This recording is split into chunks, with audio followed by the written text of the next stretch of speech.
Carl Erskine from Anderson, Indiana, was admired by his teammates and adored by the fans.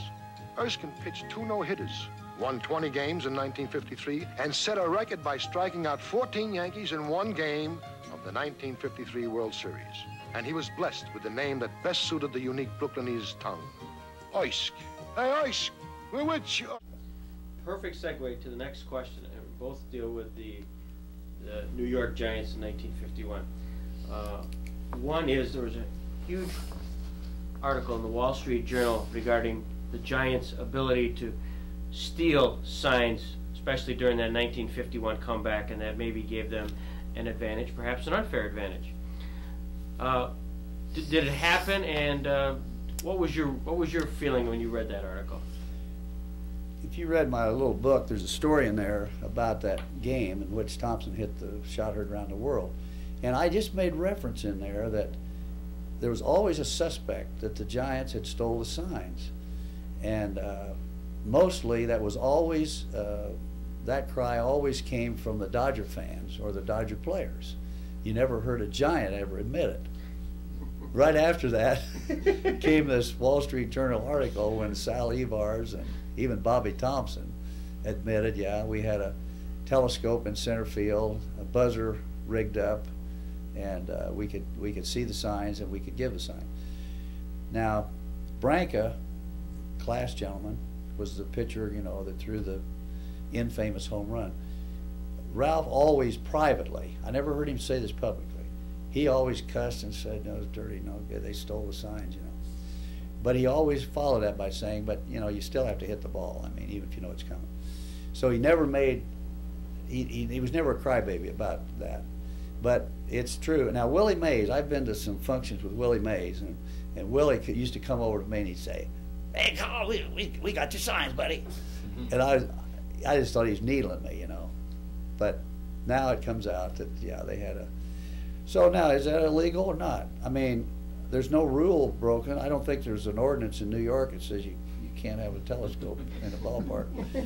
And so it's kind of an ethical thing, you know. Is that fair to use? But it's, you know, we stole signs, but we did it more the conventional way.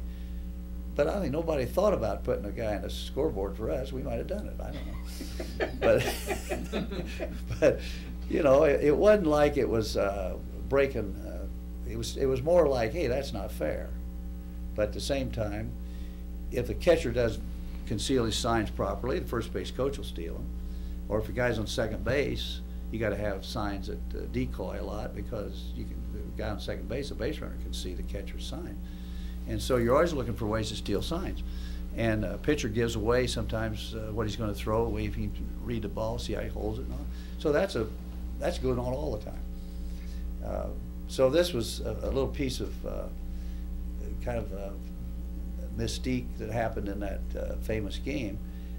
But as one of the writers, Jack Lang, said to me, if they were stealing the signs, I was coming to buy and shut them out 10-0 the day before. But see, all guys won't take signs. A good hitter, almost all good hitters don't want the signs, because it kind of disarms them. Now they swing it bad, they know a fastball's coming, and they don't have the good caution to make sure it's a good pitch and hit it where it's pitched and all that, good instincts. So a lot of good hitters don't want the signs. But there could be any hitter on a given time, a given pitch, a given day, the payoff, that if you knew what was coming, might take it. And that's sort of what Thomson says. Thomson doesn't ever say, yeah, I took the signs. But he never says, I didn't take the signs. So he kind of leaves that mystique alive. That benefit, and I love how you tell the story. Could you tell us a little bit more about that Bobby Thomson game and the best pitch you ever threw? Yeah, that story's been around too, but well, there's always a lot of speculation. You know, how did they pick Branca? Why did they take Newcomb out? We were leading 4-1 going into the ninth, and Nuke, of course, was a strong pitcher and had pitched real strong in the 8th inning, so there's no indication he was tired. But in the ninth, there were a couple ground balls that got through the infield. They were just routine ground balls that they got through. Then Lockman doubled. that scored a run, put 2 men on. Then they got the bullpen up. So they got Branca and me up throwing. And Dressen called the bullpen then eventually and said, "Are they ready?" And Suki said, "Yeah, they're both ready." Erskine's bounced his curve occasionally. So let me have Branca. Well, I threw this hard overhand curveball that Campanella used to tell me, bury it, bury it. You don't want to hang that, you know, you got to keep it down.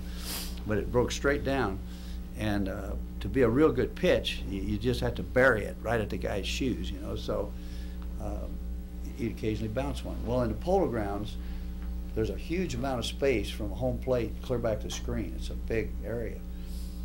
And I don't know, no one ever asked Dressen that I ever read, or I never asked him, did that have any influence, because Campanella was not catching. He was hurt, and Rube Walker was catching. Rube, as the old Texan told me one time, was slower than pond water. He was just real slow afoot. And if Dressen says, "Boy, we don't want any wild pitch with Erskine in there and Walker, who take forever to get to the screen, let me have Branca." Now, I don't know if that was the reason, but whatever the reason, that bouncing the curveball comment, he says, "Let me have Branca." So Ralph came in, warmed up, and Thomson was a low fastball hitter. The first pitch Ralph threw was a low fastball, right down the gut, and Thomson took it. Well, we all went, "Oh, Ralph, oh God, don't pitch him down there, Ralph." And so now the next pitch is up and in, right where it should be. And Thomson fights it off, hits a sinking line drive into the lower deck of the Polo Ground. So now the game's over, this pennant's over, we're taking this bitter loss, and you know, and this infamous incident hangs on forever. So when people say to me, "Carl, what was your best pitch?" I'd say, "I think it was that curveball I bounced in the bullpen." The Giants had trailed the Dodgers by 13.5 games on August 11th, but then began a breathtaking run for the pennant, winning 37 of their last 44. They tied the Dodgers on the last day of the season, and it's now the bottom of the ninth in the third and final playoff game. New York has just scored, but the Dodgers still lead 4-2 with 1 out. Runners are at second and third.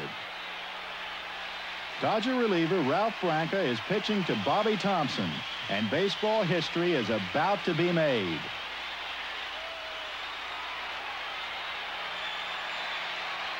Here's how Giant broadcaster Russ Hodges described the action. Branca throws. There's a left back. It's going to be, I believe, the Giants won the pennant. The Giants won the pennant. The Giants won the pennant. The Giants won the pennant. Bobby Thomson hits into the lower deck of the left field stand.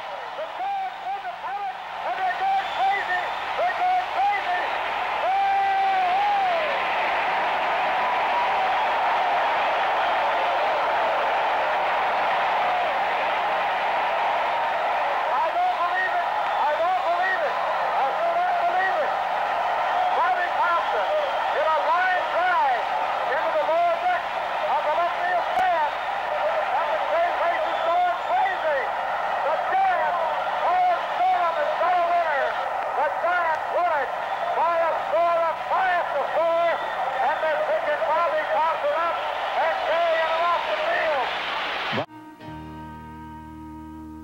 Carl Erskine, thanks so much for sharing your memories here in Jamestown, New York.